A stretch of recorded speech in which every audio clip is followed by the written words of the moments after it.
আসসালামু আলাইকুম। আপনারা শুনছেন সর্বশেষ বাংলা খবর। শুরুতে শিরোনাম পড়ে বিস্তারিত। ঢাকা সিলেট মহাসড়ক অবরোধ। নববধূকে জিম্মি করে ছাত্রদল নেতা চাঁদা দাবির অভিযোগ। গণমাধ্যমের সামনে মন্ত্রী ও সংসদ সদস্যদের সতর্ক থাকতে বললেন প্রধানমন্ত্রী। আরও থাকছে, এবার হাতিয়ায় খেজুর বরাদ্দের পরিমাণ জানালেন হান্নান মাসুদ। সর্বশেষ থাকছে, সংসদের বিরোধী দলের বৈঠক চলছে। এতক্ষণ শুনছেন সংবাদ শিরোনাম, এখন বিস্তারিত। তবে তার আগে অনুরোধ থাকবে, ভিডিওটিতে একটি লাইক দিন এবং ভিডিও সম্পর্কে আপনাদের গুরুত্বপূর্ণ মতামত কমেন্ট করে জানিয়ে দিন।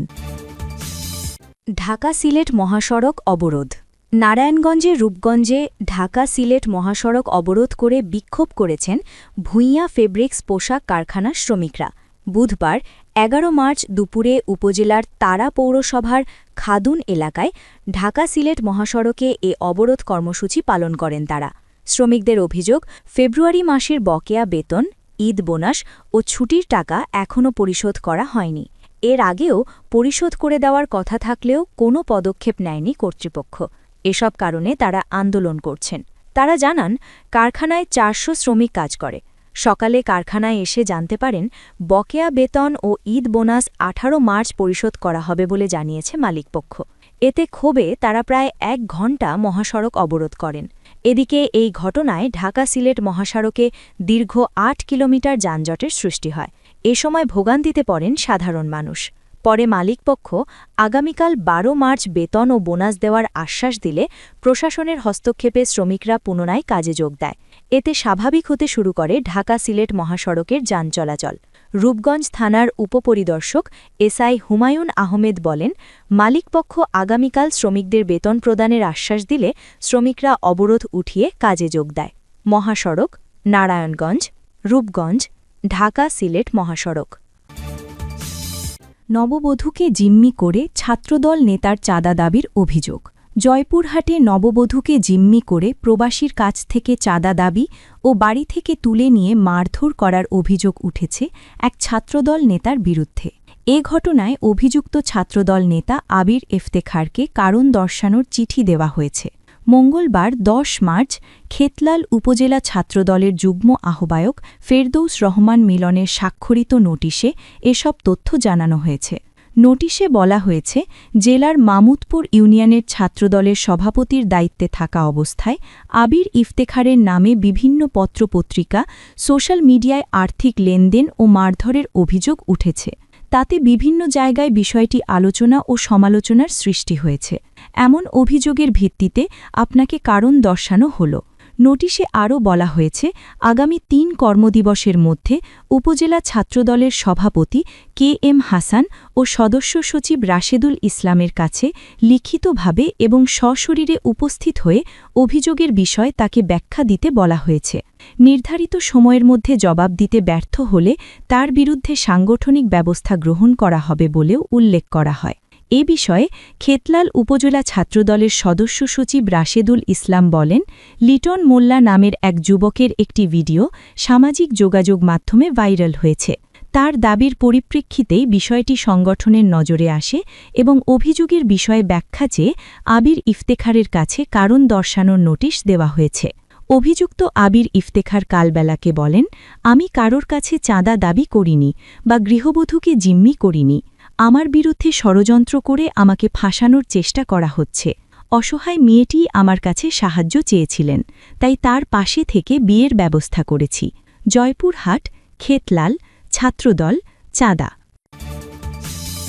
গণমাধ্যমের সামনে মন্ত্রী ও সংসদ সদস্যদের সতর্ক থাকতে বললেন প্রধানমন্ত্রী।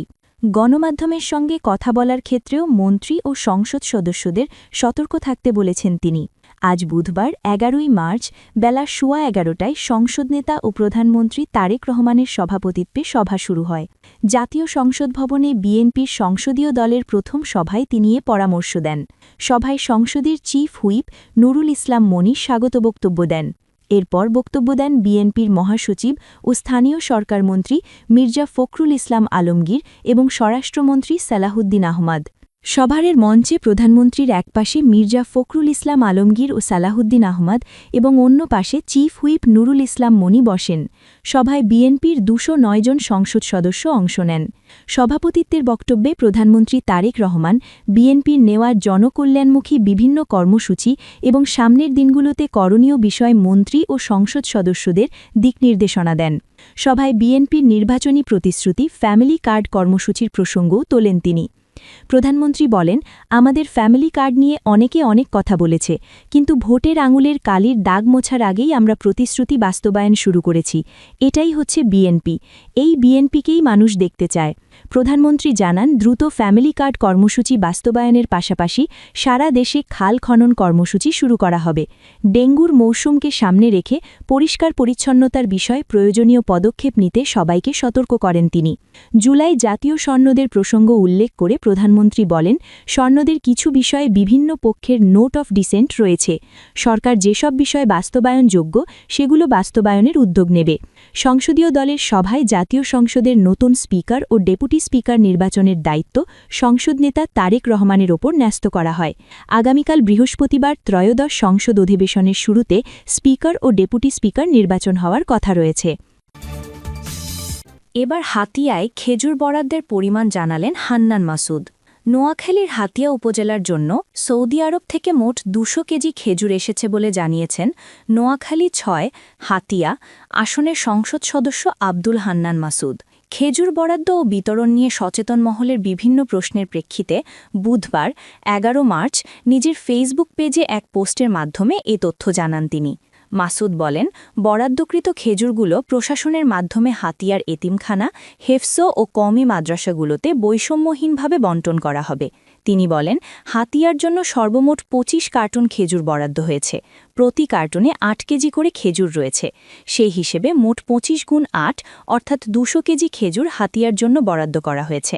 তিনি জানান, খেজুরের কার্টুনগুলো এখনও জেলা পর্যায় থেকে হাতিয়ার সংশ্লিষ্ট অফিসে পৌঁছেনি। খেজুরগুলো আসা মাত্রই প্রশাসনের মাধ্যমে হাতিয়ার এতিমখানা, হেফজো ও কওমি মাদ্রাসাগুলোতে সমভাবে বণ্টন করা হবে।